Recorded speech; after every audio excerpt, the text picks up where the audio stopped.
Hello, everybody, and welcome. This is the Apostate Prophet, and welcome to another episode of the Apostates. Hope you're all having a wonderful day. Today, I'm here with a guest that I have been wanting to speak to for quite a long time, but I didn't really have the opportunity to speak to him before. Mohammed Nofal, who has notoriously in Egypt become known to the public on TV. To the rest of us, he has become popular in a very nice way, especially to the ex-Muslim community, to atheist activists, and to activists who criticize Islam and who deal with issues with free speech in the Muslim world. His appearance has also been a landmark for science in the Islamic world, especially in Egypt. But I don't want to talk too much about him. I would like to let him speak. Hi, Mohammed. How are you doing? Hello. Thank you for having me in your show. It's a true pleasure, and I really appreciate it. Well, I'm Mohammed. I am originally from Cairo. I'm an atheist. I've left Islam when I was a teen. And I've studied engineering. I became an electrical engineer. And in early 2018, I've actually appeared on TV, and I went public with being an atheist in an attempt to neutralize being an ex-Muslim in Islamic countries. Unfortunately, the consequences of that was not so good, and later I had to escape my country and travel to have sanctuary in the West. So what happened is that you were invited on a TV show in Egypt. You went on and you spoke about how you don't believe in God and how you explain the origin of humans and of the planet in a scientific way. And then you were kicked out for just that. And afterwards you had to flee. Yeah, basically. Okay. Let's just look at the clip so that everyone can see what exactly happened, what we are talking about. أنا ملحد يعني أنا مش بصدق في وجود ربنا ومش بصدق في دين. تمام؟ ايه تاني؟ أنا ملحد فأنا مش بصدق في وجود ربنا أو بصدق في دين بس. ده الإلحاد. أنا مش محتاج الدين عشان أنا يبقى عندي أخلاق أو إن أنا أبقى نافع في المجتمع. بقيت ليه ملحد؟ علشان مفيش أي دليل على وجود ربنا، أي دليل علمي، مفيش أي ازاي مفيش دليل على وجود ربنا؟ أنت بتتكلم ازاي؟ يعني ايه مفيش دليل على وجود ربنا؟ مين اللي وجدك أنت إن أنت تكون موجود هنا كإنسان أو كبني آدم؟ أنت عارف أنت اتخلقت ازاي؟ ماشي، في فرضيات. ازاي؟ ماشي، هقول لحضرتك في فرضيات كتير بتفسر ان وجودنا هنا على الكوكب ده، وفي فرضيات كتير بتفسر انا بسأل اتخلقت ازاي؟ بقيت بني ادم ما ترد ازاي؟ انت بقيت بني ادم ازاي؟ انت موجود ازاي في الكون ده؟ تمام. طيب هقول لحضرتك في فرضيات بتحاول تفسر وجودنا، تمام؟ منها فرضية ان ربنا خلقنا، خلاص؟ في فرضيات بقى تانية عليها ادلة اكتر كتير، زي مثلا نشأة الكون اللي هو البيج بانج، تمام؟ اللي هو الانفجار العظيم. بص يا محمد، اللي بيشاهدونا ناس، انت بتتكلم في مصر والمواطنين بسطاء بيسمعونا، كلمنا بالعربي، بلاش المصطلحات اللي ملهاش لازمه. هو المصطلحات بس سببها ان العلم ده كله اتعمل بالانجليزي، ولما الواحد بيقرا انا علم اللي انت بتكلمني عليه. انت عندك حاله من الارتباك، حاله من عدم الثقه، بتتكلم ان انت بتنكر الاله، بتنكر ربنا، بتنكر الدين، بتنكر كل الثوابت. طب انت ايه؟ سؤال صغير، ليه دي حاجه وحشه؟ لا طبعا حاجه وحشه. انا فعلا بص اقول لك حاجه، انت جاي بتتكلم في فكرك، انت ما عندكش فكر، انت عندك الحاد، عندك كفر. ما ينفعش ان انا نخلي ده. انا بقى اسف جدا وبتاسف لمشاهديني ان يكون معايا شاب مصري بهذه الصفات. انا اسف فعلا ان يكون معايا محمد. انا مش هقدر اكمل معاك ولا تبقى موجود معانا في الحلقه للاسف، لان فكرك لا يتناسب. ما ينفعش ان احنا نروج لافكار اصلا هدامه. انت ما قلتش ولا كلمه من اول ما قعدنا مقنعه. شوف حبيبي، هي انت محتاج تتعالج نفسيا. مرض نفسي بينتاب كثير من الشباب نتيجة لظروف معينة في أسرهم، ظروف مادية، ظروف معنوية. طب انا هاخد بالك يا شيخ. طب انت محمد فعلا زي ما بقول لك الشيخ محمود، انت فعلا رحت لدكتور نفسي؟ انا بنصحك على الهوا ان حضرتك تطلع من هنا دلوقتي على مستشفى الامراض العقلية، تكشف عن نفسك. انت ما ينفعش تكون موجود، للاسف مش هقدر اكمل معاك ولا هتبقى موجود معانا في الحلقه. انا بستاذنك ان انت تفضل تقوم وانا هكمل حلقتي مع الدكتور محمود، لان للاسف افكارك هدامه وتضيع الشباب المصري، وللاسف انت مثال سيء جدا للشباب المصري. هنطلع لفاصل يا جماعه، وضيفنا هيغادرنا، وهكمل مع الدكتور محمود. وانا اسف مره ثانيه لمشاهديني، لا انا اسف جدا ومره ثانيه ان يكون معايا مثل هذا الشخص. انا اسف وبتاسف ثاني لجمهوري ان انا جايب شاب مصري جاي بيتكلم في افكار للاسف ما عندوش اي حاجه مقنعه وما وما عندوش اي حاجه ممكن يقدمها، وده مثال سيء للشباب المصري وهم مش كتير للاسف. يا محمد انت ما ينفعش تكون موجود، ونصيحتي انها تطلع لمستشفى الامراض العقليه. So Mohammed, what did you feel about this whole experience? How did you feel while this was happening? During the show, I felt like, well, I felt all different emotions. I felt anger, I felt fear, I felt everything. However, the dominant emotion was that I'm representing a minority that does not get a chance to express itself. And I had to be a good representation to them. And being a good representation is to actually serve the goal. And the goal was to actually neutralize being an ex-Muslim, neutralize being an atheist.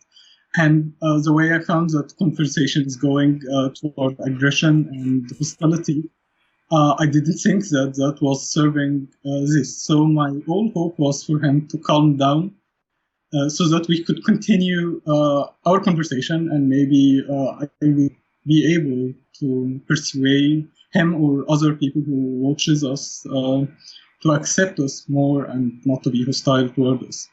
But personally, yeah, I felt shock. I felt fear of the consequences of things that will happen to me. I felt,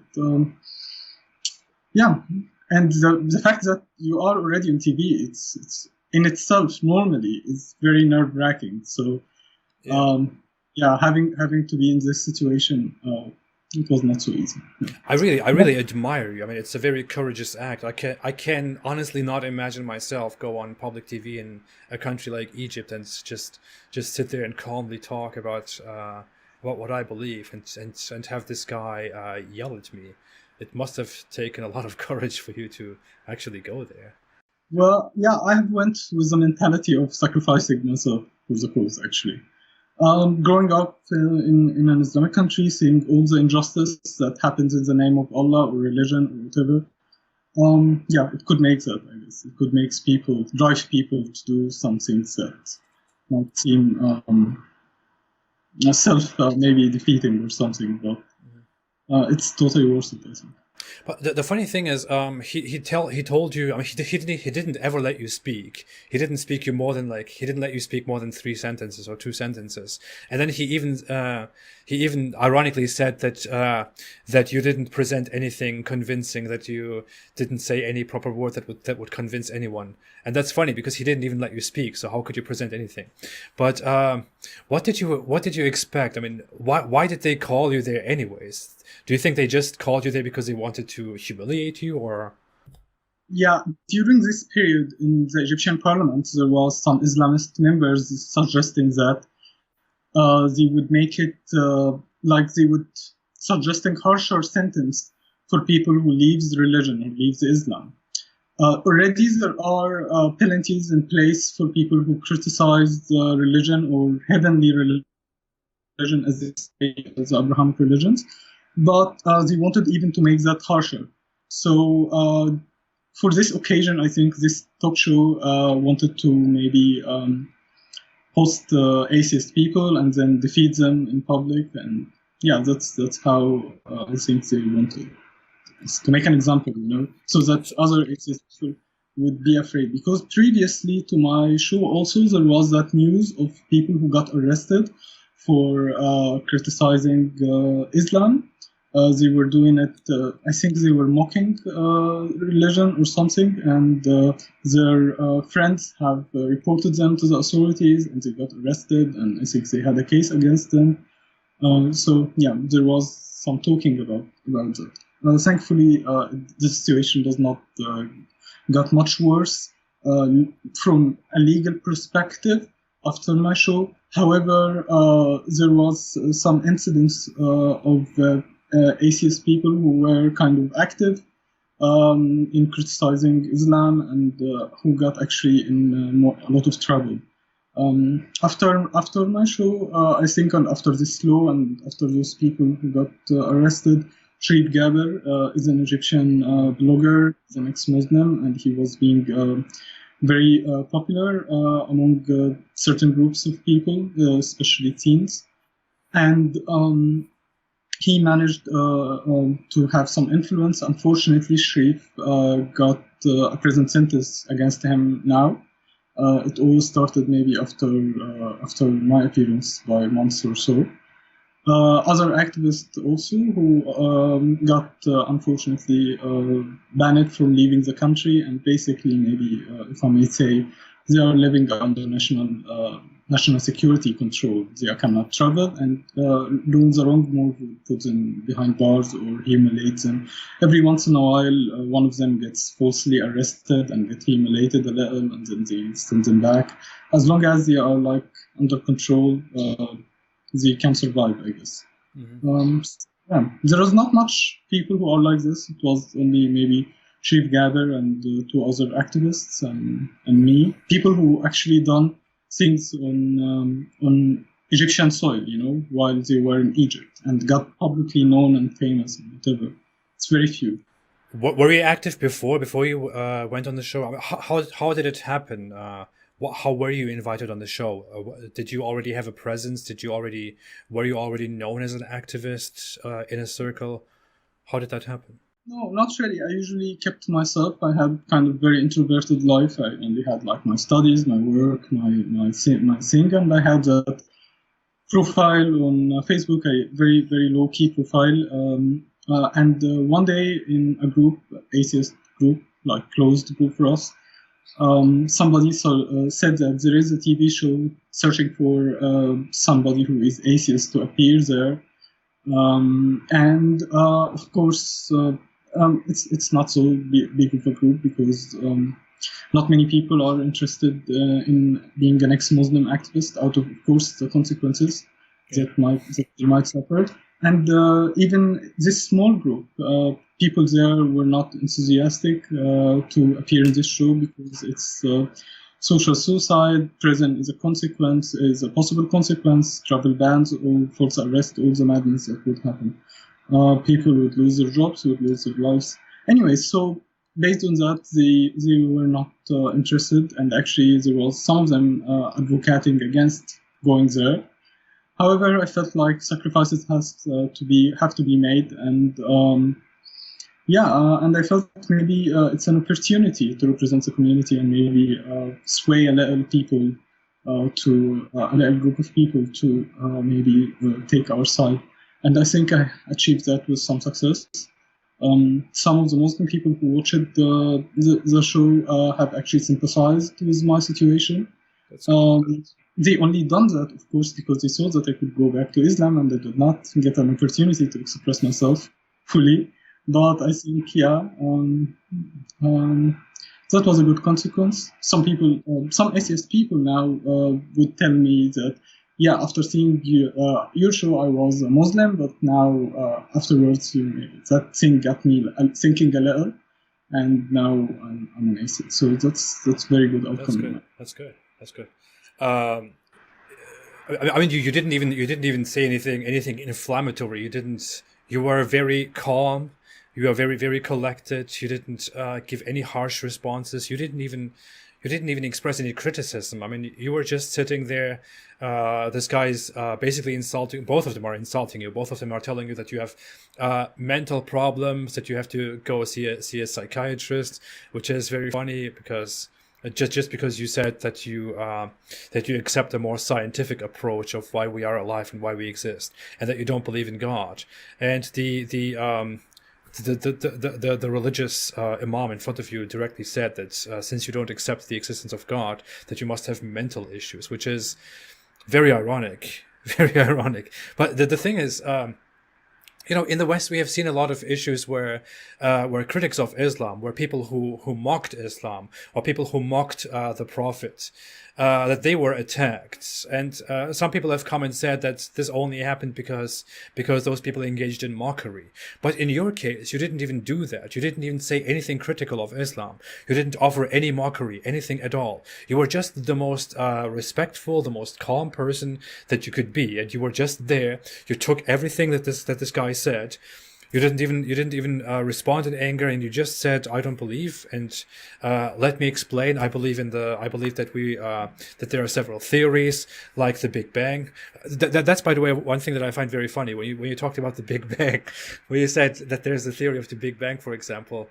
The host said, "Speak Arabic, don't speak English." You are speaking to simple people. What is Big Bang? What science are you speaking about?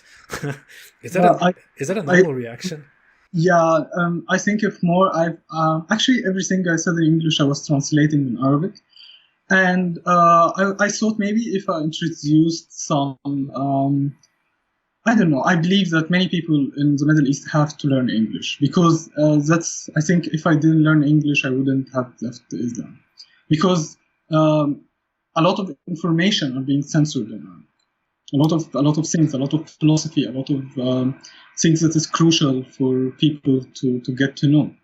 And so I think English is very important to learn. It's the language of science. It's all the interesting research, interesting thinkers.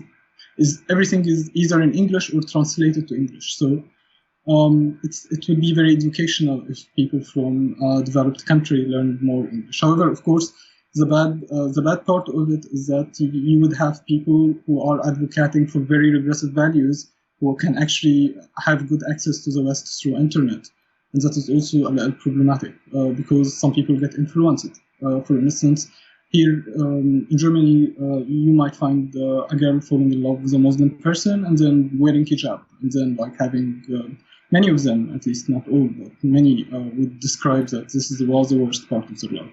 So having people have these people, when they have access to the culture, it could be bad. But I always hope that Western people would have maybe more confidence in their culture and in their history and their values of enlightenment, and that might hopefully make them have good effect maybe on this culture. I totally agree with that. I often think that if Middle Eastern cultures, even my country, which is Turkey, for example, if these cultures are more exposed to different languages, especially to English, which is the language that most of the world converses in online internationally, then this is definitely a big step toward being more enlightened, toward learning more about the world, learning more about different cultures, learning more about reality and about science. And it is definitely a step toward progress, toward the progress of their own civilizations that they learn English, which is why I think it is very important, and why I would love to see more effort put toward teaching these people to speak different languages, because that really helps. I mean, when I look back and I compare people who don't speak English to people who are ready to speak English, I see that there is a vast difference between those two people, between how open-minded the one side is compared to the other. I completely agree with that. Yeah, I would like to comment on the agitation. You were asking about, why they are so agitated while you're being so nice and calm. And I think it's mostly like people in my country and in many other Islamic countries, they build their life around religion. It's how they get their comfort, their social status, it's everything. So taking away religion would be, you would crumble their whole world in a way. So that would explain why they get so defensive. Yeah. It's not usual in my country or in other maybe Islamic countries to have people criticizing religion on TVs and to get access to this sort of people. However, internet is very interesting, but internet is mostly, you find big bubbles in the internet. So people who think alike maybe attract, and they watch each other, and so there is that factor of confirmation bias. Uh-huh. When you get out of your bubble and jump in another bubble or more public sphere, it gets very maybe different. It could be very confrontational and problematic, I guess. Yeah. Well, Muslim societies are also very, very chauvinistic about what they believe in. Very many people in the West do not really fully understand understand it when we try to explain that in Muslim societies you cannot really properly voice your opinions. They don't understand that because they tend to compare that to Western society. I believe you are in Germany right now, right? Yes. Yeah, you are in Germany. In Germany, for example, it is completely normal to be an atheist. It is completely normal. No one even makes it. No one even wants to discuss that. No one even wants to talk about it. I mean, if you say that you're an atheist, no one really cares. You know, everyone's like, so what? You know? But it's well, not even. People don't care. However, there are very interesting Christian activists, missionaries around, especially for people who are refugees and asylum seekers. They attract to us and they tend to try to persuade us to be maybe Christian. Definitely. But compare that to the Muslim world. I mean, here you have some Christians who think come to Jesus, believe in Jesus, and then you go into the Muslim world and you cannot even talk about anything. You cannot even voice your opinion because you are afraid of being. The most important part of it is that they are not political, because Islam has political aspect. Christian in here who say, no, we want a secular world. We want it to be secular. We don't want to govern. So that is the most important part of it, and it's very nice. Yeah, that's the difference. That is something that I talk about very often. Now, some people, I think it is pretty clear, but I think this is a very important aspect that needs to be understood in order to understand why Islam is so different and why we have an issue with Islam. That Islam is a completely political system. It is not just a personal religion where you have a personal relationship between the believer and God. It is completely political from head to toe political. It is. I'm currently working on a project actually where I compare how Christian history was different from Islamic history, whereas Christian people and Christian nations, for example, adhered to the belief in God, and they just were Christians. The Islamic world was not like that. The Islamic world was directly led by Islam. The Islamic world was an Islamic empire. So the head of religion in Islam was not just the head of religion. The head of religion was also the head of the state and the head of the military, the head of the entire army. So army, state, and religion are all one body in Islam, while in other religions, like in Christianity, that is separate. Christians today, for example, don't wish to have a theocracy. They never properly wished to have one single body that manages religion, military, and state. While in Islam, that is a fundamental part of the religion. It's not something that people made up. It is part of the religion. That's how Muhammad led the religion, for example, and that is how people still are. People still think that Islam, that religion, that Islamic fundamentalism should be part of politics. That is where politics should come from. That is what everyone's life must be based on.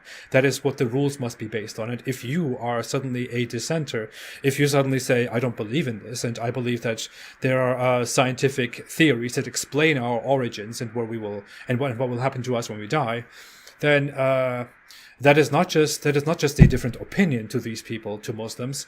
It is directly dangerous. It is directly an unwelcomed, dangerous idea that they think would separate society in a violent way, and they have to stop this. Which is why they get so angry when they hear someone say that they are an atheist. I mean, I was in Turkey, for example, and even in Turkey, just expressing that you are an atheist, and Turkey is a fairly secular country compared to the others, also to Egypt, for example. Even there, you can get into a lot of trouble by just saying that you don't believe in God, that you don't believe in Allah. So people really need to understand that. But back to you, Mohammed. How did it happen that you stopped believing in Islam, or were you a Muslim at some point and you stopped believing? How exactly is your backstory with atheism and Islam? It's a story for me. It's a very interesting story. It all starts since I was a child. I've grown up in a kind of Islamic country, Islamic family that cared about teaching me Quran, that cared about me going to the mosque. Maybe when I was 6, since I was 6, I would go to a school to teach me how to properly read and understand Quran. I would go to the mosque maybe multiple times a day. And I had a lot of Islam in my childhood, and then When I was 8, I started to have my doubts because I think a lot of religion, and it's normal maybe to start to have questions. And then some questions are not really permitted, okay? So I kept it to myself. And then little by little, I found myself becoming agnostic. I was like, okay, how about maybe he lied? Adult people lie. I was 8 back then. So adult people could lie. Why I should believe that Muhammad never lied? Why I should believe that he's not? He lied to everyone. And I started to think this way until I actually became an agnostic. However, I kept it to myself because I didn't want to have like any sort of punishment or being grounded or whatever. And keeping it to myself means that I will have to do all the Islamic activities, going to the mosque, going to Islamic school, to everything.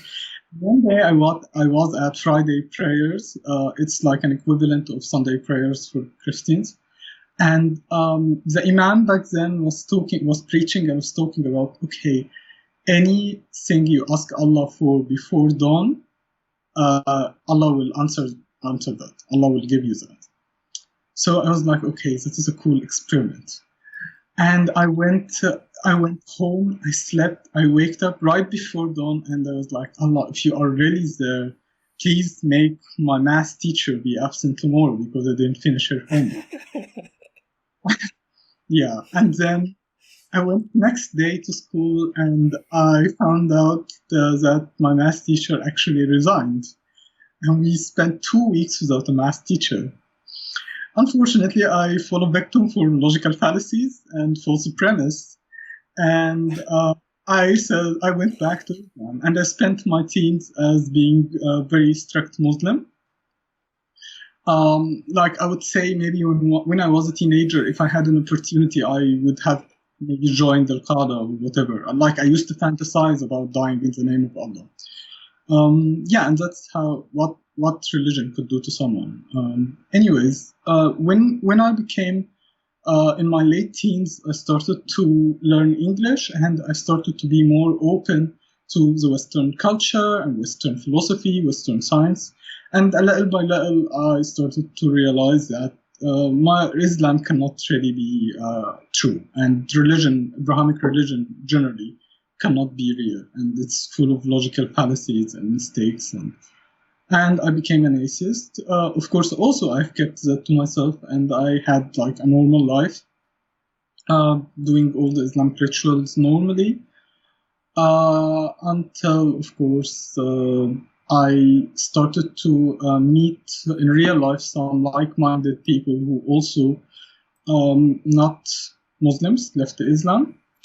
And I would like to mention how significant is that. How significant it is to meet someone in this environment who thinks like you. It's not easy, and it's very valuable, because you find Islam everywhere.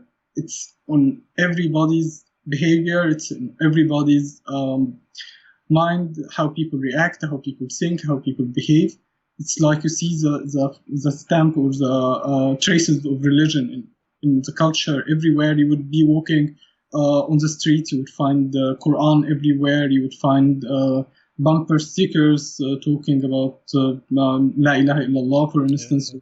So you would hear azan 5 times a day. Of course, you're in Turkey, you have that. So Islam is literally everywhere, and its manifestation is everywhere, whether in real world, whether in work, whether in school. So it's very, very valuable to find a like-minded person. And I found them, I fell in love with them, and I had a community, had a nice one. And I felt like maybe they deserve a chance, like as we as ex-Muslims or atheists deserve a chance.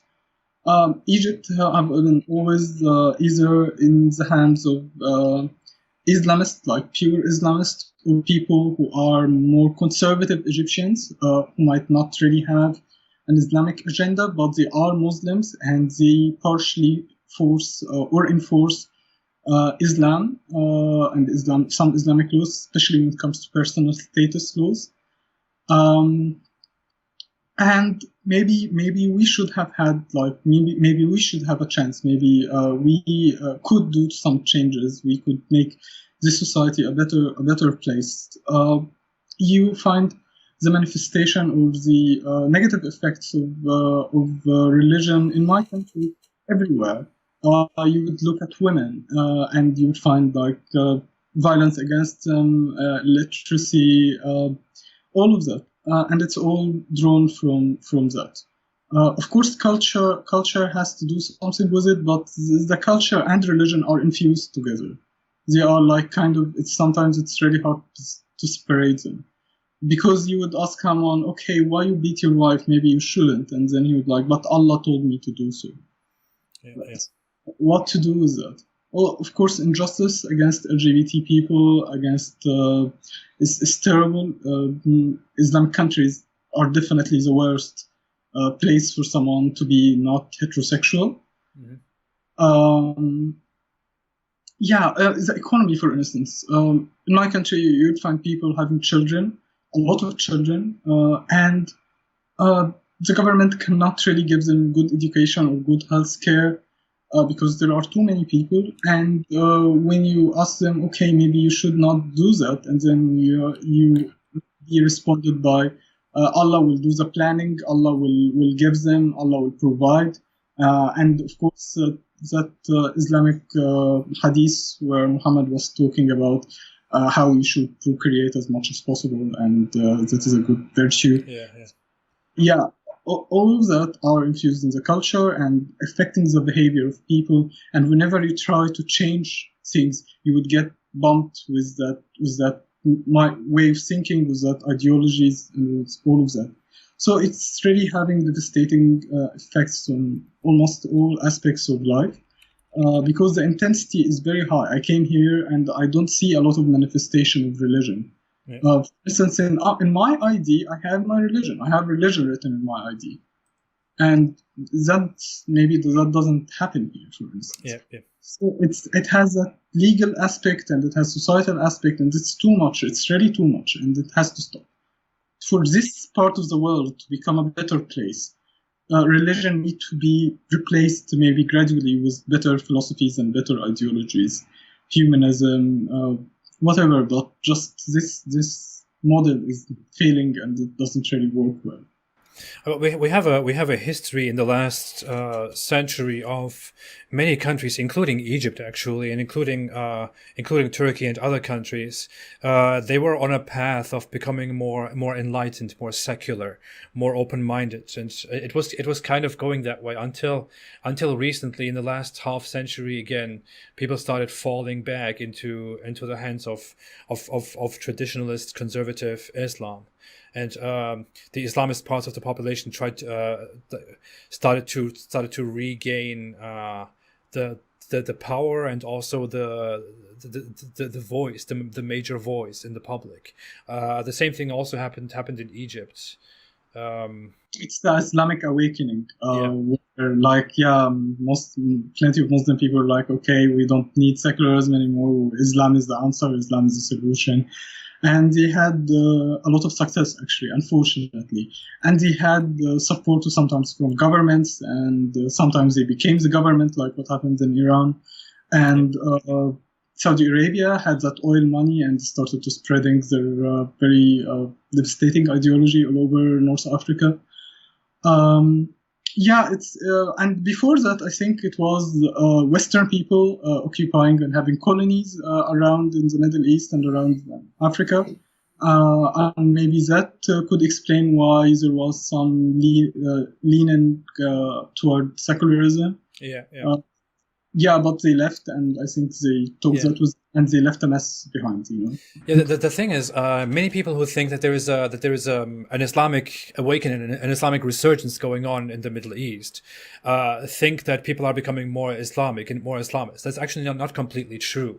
That would be a very pessimistic view, and if that was true, that would kind of that wouldn't be very great. But it's actually not really that way. What really happened is that as a result of the West basically disarming and dissolving the Islamic empire of the Middle East and the Islamic dominance of the Middle East, and establishing colonies and bringing more secular forces, more secular laws into power, many of the Muslim countries just were made secular, either by outer forces, either by the West, or by forces inside that were that favored the West, or that were favored by the West, or that were favored by their own people as saviors, such as in Turkey, for example. In Turkey, Ataturk was, for example, the secularist hero of Turkey, who, after the Ottoman Empire collapsed, re-established Turkey and thought we have to get rid of this backward system of Islam and have to establish secularism, because secularism is what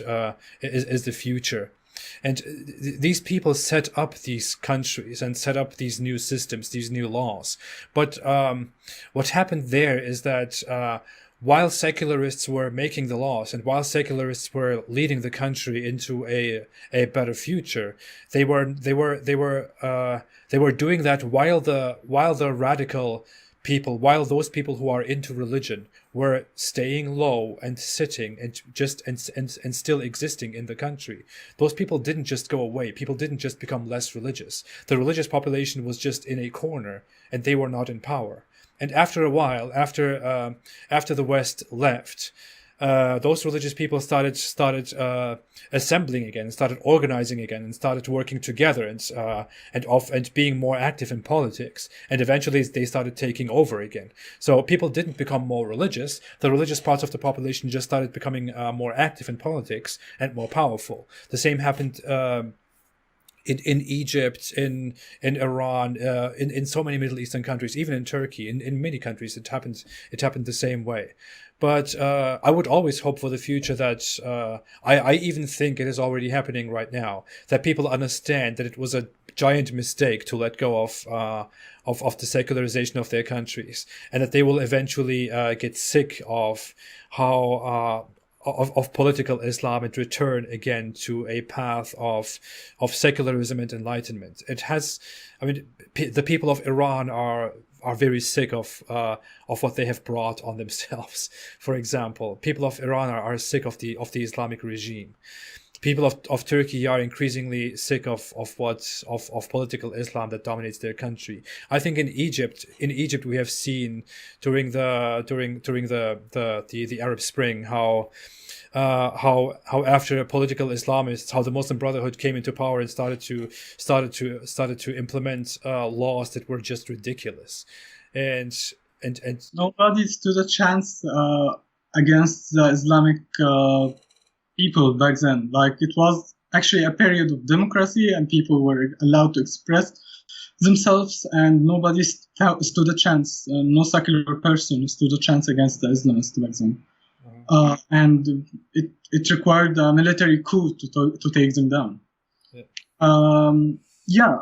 I understand, of course, and with the internet, you could have the opportunity or the chance to actually change people, because I believe that these countries countries in the Middle East have never really became secular.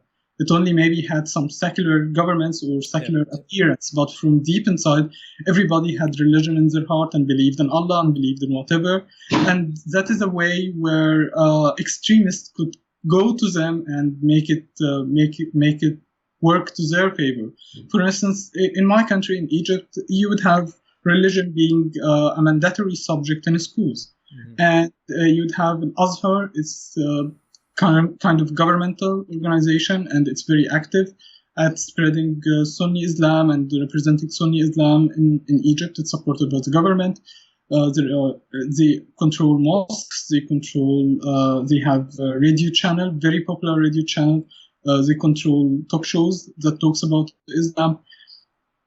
So generally, they plant the seeds, if I may say, the seeds of extremism, if I may say. Because, they say we are moderates, but being moderate is actually also could lead to extremism, as we have seen happening.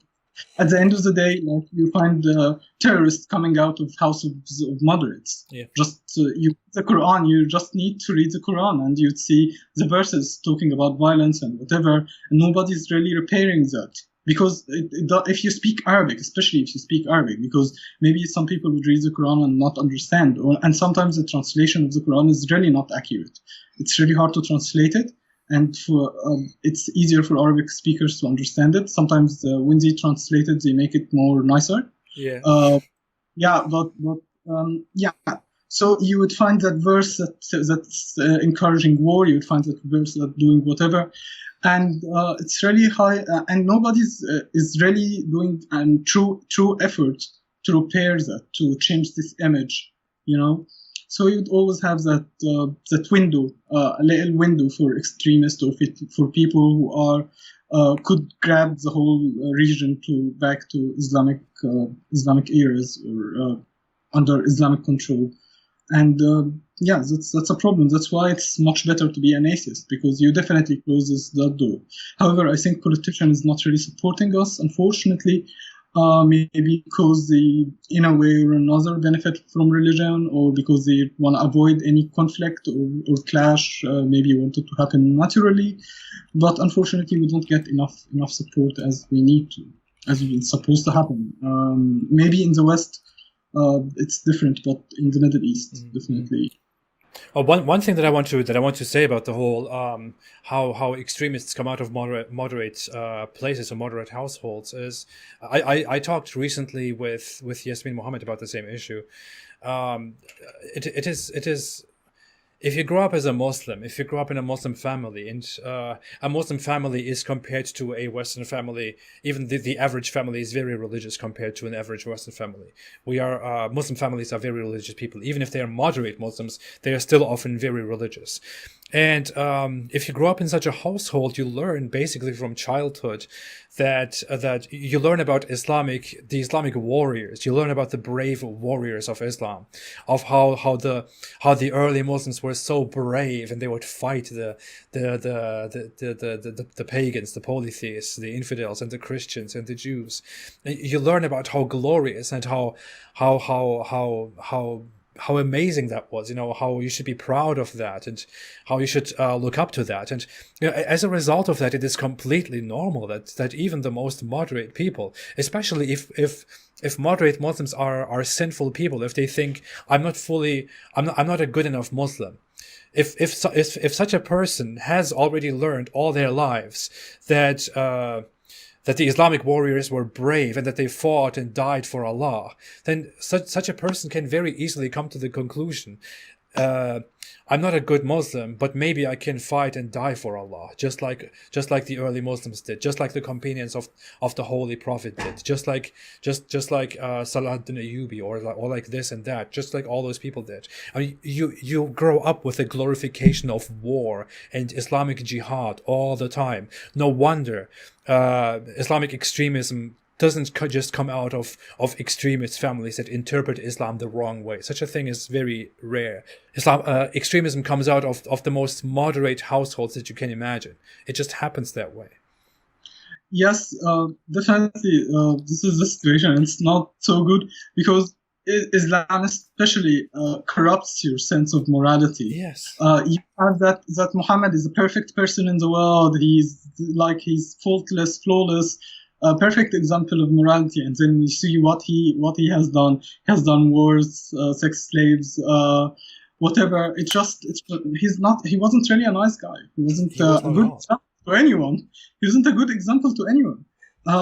Marrying a child, whatever. It's disgusting. It's really disgusting. And the problem he was the guy who would take his bodyguards and let them beat up a person because he did something wrong. That was who Muhammad was. That is not someone that you would respect today if you saw him today. Exactly. And in a way or another, it really corrupts people's sense of morality to see that as moral and as perfect. So that then you might expect some corrupt behavior from these people. Yeah.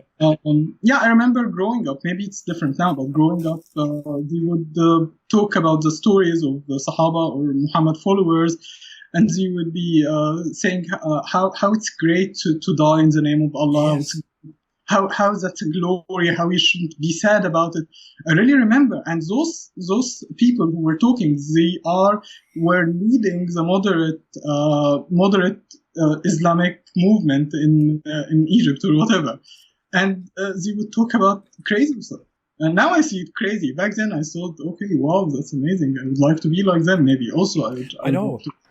You don't understand back then that is something that is crazy, that's unacceptable, that it's violent. You don't really understand that. When you are a Muslim, that appears completely normal, completely honorable to you. And when other people point out that there is something aggressive and violent about Islam, you think, what are you talking about? You know, it's Islam is just honorable and peaceful, while you are glorifying war. You don't really understand that until you start doubting and leaving Islam. In the West, to be honest, I didn't have a lot of exposure to Western Muslims. However, I think they also, given the language, call themselves Muslims without really understanding. It's good not to understand it. However, the problem is that because it's bad, why would you want to understand something that would corrupt your behavior? But with the future, they might learn more and more and more, and you don't really know what could happen. It was like mind-blowing for me to see Western people who born in a normal, maybe atheist or Christian house, they would go and join ISIS, for instance. Like, this is freaking crazy. Like, how has that happened? It's a very problematic situation, and I hope by the things that we do, maybe doing activism, raising awareness about these problems in English, nobody would consider entering Islam. And hopefully, English speakers who watch this, hopefully they would leave Islam. Hopefully. Yeah. I would like to say, you said earlier that there are some of us, there are atheists, there are people who doubt Islam, who leave Islam, but we don't have much support from people in power, from our governments, or from people who have bigger audiences in the Muslim world, and that is sad. But I would say I actually take pride in something here, which is that you and I and many like us, many atheists, many ex-Muslims, many people who talk about these things actively and openly, who are activists, who talk about open-mindedness, who talk about differences in opinions, who want to respectfully present our position, or disrespectfully if it matters. We are at the beginning of an enlightenment of the Muslim world. We are the first people who are at the beginning of an enlightenment that is supposed to happen, that is bound to happen in the Islamic world. We are at the beginning of it. You and I are at the beginning of it. Many others like Sharif Kabir and Armin Navabi and all the others. We are at the beginning of this, and we, I don't want to say we have a duty. It shouldn't be feel forced, but. It is almost like we have a duty, and it is an honorable duty to go out there and to make a beginning and to open the way, to open the path to so many other people who are quiet and who are waiting for someone to speak up, who are afraid, who don't know who to speak to, because they think they are alone. They think they would be rejected, they would be hated, they would be persecuted or punished or even killed, and. We are here to open the path for those people, and that's an honorable, wonderful thing. And it just gives me hope to go further and to speak more and more. And by the way, I think you are a great voice. I think you are a fantastic speaker for this cause. I think you represent this cause in a great way. I think your appearance on TV and the way you express your thoughts are wonderful, and I feel honored to have you on board as well, as someone who wants to enlighten the Muslim world and the Islamic world. Thank you. It's actually great. I feel more an obligation to do it. I feel like I have that obligation for it. Sometimes it's pressure, sometimes it's risky, but somebody has to do it. Like, somebody have to do that, and and I'm willing to sacrifice myself for it.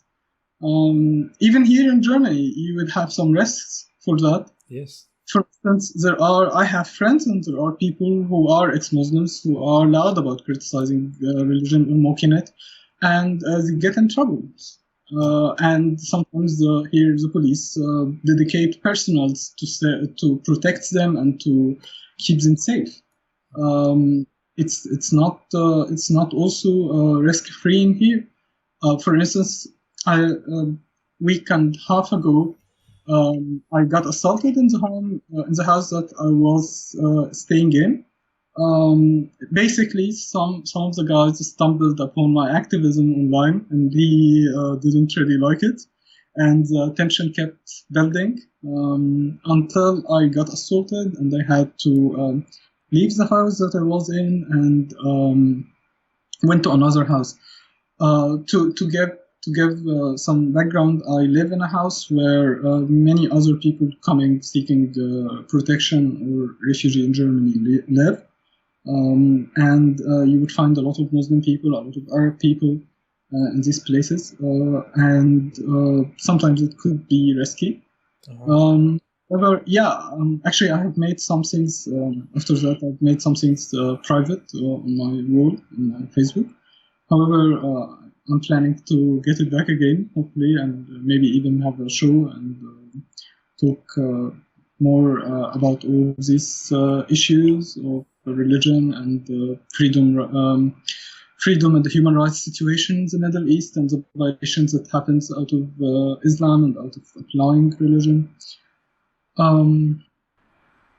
It is a shame that it's risky, that it's dangerous to even go out there and to simply share your opinion, to just say, I don't believe in this, and I don't believe in this because of A, B, and C, because of 1, 2, and 3.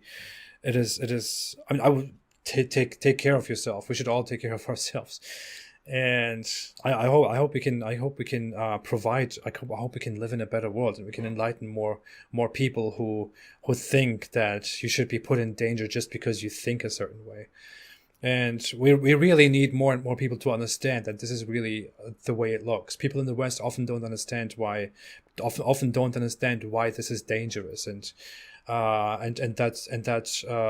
that people in the Islamic world would react in such ways just to us voicing our opinions. But this is really the way it is, and we need more awareness, we need more enlightenment, we need more help. But hey, I think you're doing very well. I'm totally in support of you. I think you're a great voice, and I hope you keep going on and take care of yourself. And I really feel honored to have you as an ally here, Mohammed. Thank you. Yeah, it's really appreciated. Thank you. All right. I think we are almost at the end of our talk. Is there anything else you want to add? Anything you want the world to know? Anything you want people to know? Nothing in particular. Do you have still any questions? How long is it? Oh, it's an hour actually. Yeah, we have quite. Time flies! Oh my god! I know. Whoa! I felt like maybe there is a half an hour remaining or something. Oh, no, it's been quite a while. We had a very interesting talk. So. Yes, thank you for this. I truly appreciate it. Like, that's amazing. Thank you so much. Well, thank you, Mohammed, again for being here. Thank you for joining me.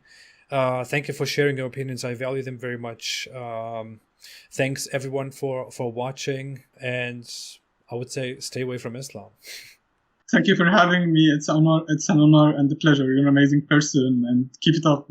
It's just amazing. Your work is fascinating, and I'm a big fan of yours. Thank you for having me on your show. It's really appreciated. Thank you so much. It's an honor. Thank you. Thanks everyone, and have a good day. Stay away from Islam.